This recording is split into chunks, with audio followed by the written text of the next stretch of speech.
जय श्री कृष्ण। भरत जी राम जी को लेने वन में चले जा रहे हैं। मार्ग में रहने वाले स्त्री पुरुष ये सुनकर घर और कामकाज छोड़कर दौड़ पड़ते हैं। उनके रूप और सौंदर्य प्रेम को देखकर वे सब जन्म लेने का फल पाकर आनंदित होते हैं। गांव की स्त्रियां एक दूसरे से प्रेम पूर्वक कहती हैं, सखी ये राम लक्ष्मण हैं कि नहीं? हे सखी, इनकी अवस्था, शरीर और रंग रूप तो वही है। शील स्नेह उन्हीं के सदृश है, चाल भी उन्हीं के समान है। परंतु हे सखी, इनका न तो वह वेश है, न सीता जी ही संग है। इनके आगे तो चतुरंगनी सेना भी चली जा रही है। इनके मुख भी प्रसन्न नहीं है। उनका तर्क सुनकर अन्य स्त्रियों के मन को भाया। सब कहती हैं, इसके समान सयानी चतुर कोई नहीं है। उसकी सराहना करके तेरी वाणी सत्य है, इस प्रकार उसका सम्मान करती है। दूसरी स्त्री मीठे वचन बोलती है। श्री राम जी के राज तिलक का आनंद जिस प्रकार से भंग हुआ था, वह सब कथा प्रसंग प्रेम पूर्वक कहती है। फिर वे स्त्रियां भरत जी के शील स्नेह और स्वभाव की सराहना करने लगी। एक बोली, देखो ये भरत जी पिता के दिए हुए राज्य को त्याग कर पैदल चलते हैं। फलाहार करते हुए श्री राम जी को मनाने के लिए जा रहे हैं। इनके समान आज कौन है? भरत जी का भाईपना, भक्ति और इनके आचरण कहने सुनने से दुख और दोषों के हटने वाले हैं। हे सखी, उनके संबंध में जो कुछ भी कहा जाए वह थोड़ा है। श्री रामचंद्र जी के भाई ऐसे क्यों न हों?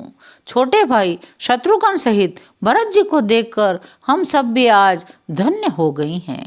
यह पुत्र केकई जैसी माता के योग्य नहीं है। कोई कहता है इसमें रानी का भी दोष नहीं है। यह सब विधाता ने किया है जो हमारे अनुकूल है। भरत जी का स्वरूप देखते ही रास्ते में रहने वाले लोगों के भाग्य खुल गए, मानो देव योग से सिंहल द्वीप के बसने वालों को तीर्थराज प्रयाग सुलभ हो गया हो। इस प्रकार अपने गुणों सहित श्री रामचंद्र जी के गुणों की कथा सुनते, श्री रघुनाथ जी को स्मरण करते हुए भरत जी चले जा रहे हैं। वे तीर्थ देखकर स्नान, मुनियों के आश्रम और देवताओं के मंदिर देखकर प्रणाम करते हैं। मन ही मन वरदान मांगते हैं, श्री राम जी के चरणों में, श्री सीता जी के चरणों में मेरा प्रेम हो। मार्ग में भील, कोल आदि वनवासी, वानप्रस्थ, ब्रह्मचारी, सन्यासी और विरक्त मिलते हैं। उनमें से जिस तिस से प्रणाम करके पूछते हैं, भैया लक्ष्मण, भैया श्री राम जी, जानकी जी किस वन में हैं? वे प्रभु के सब समाचार कहते हैं। भरत जी को देखकर उनका जन्म सफल होता है।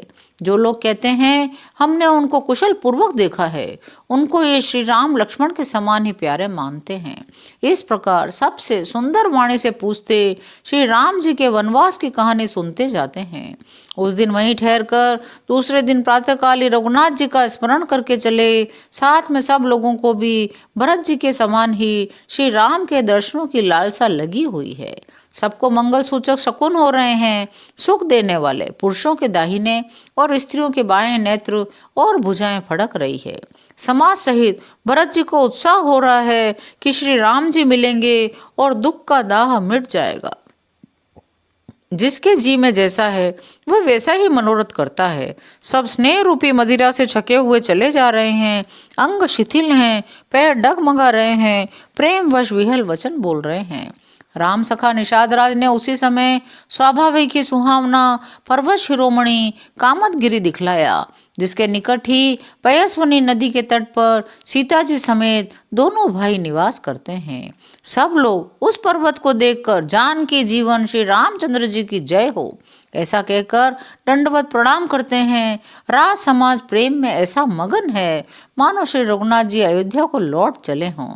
भरत जी का उस समय जैसा प्रेम था वैसा शेष जी भी नहीं कह सकते। सब लोग श्री राम जी के प्रेम के मारे शिथिल होने के कारण सूर्यास्त होने तक 2 ही कोस चल पाए। जल स्थल का सुपास देखकर रात को वहीं विश्राम किया। रात बीतने पर रघुनाथ जी के प्रेमी भरत जी ने आगे गमन किया। उधर श्री रामचंद्र जी रात शेष रहते ही जाग गए।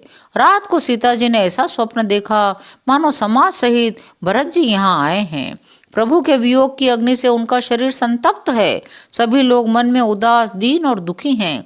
सासू माओं को दूसरे ही सूरत में देखा। सीता जी का स्वप्न सुनकर राम जी के नेत्रों में जल भर आया और सबको सोच से छुड़ा देने वाले प्रभु स्वयं सोच के वश हो गए।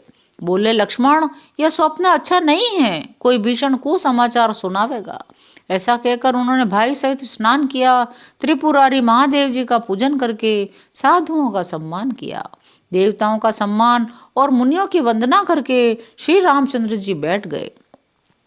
उत्तर दिशा की ओर देखने लगे। आकाश में धूल छा रही है। बहुत से पक्षी और पशु व्याकुल होकर भागे हुए प्रभु के आश्रम को आ रहे हैं। तुलसीदास जी कहते हैं, प्रभु श्री रामचंद्र जी यह देखकर उठे, सोचने लगे क्या कारण है। वे चित्त में आश्चर्य युक्त हो गए। उसी समय कोल भिलो ने आकर सब समाचार कहे।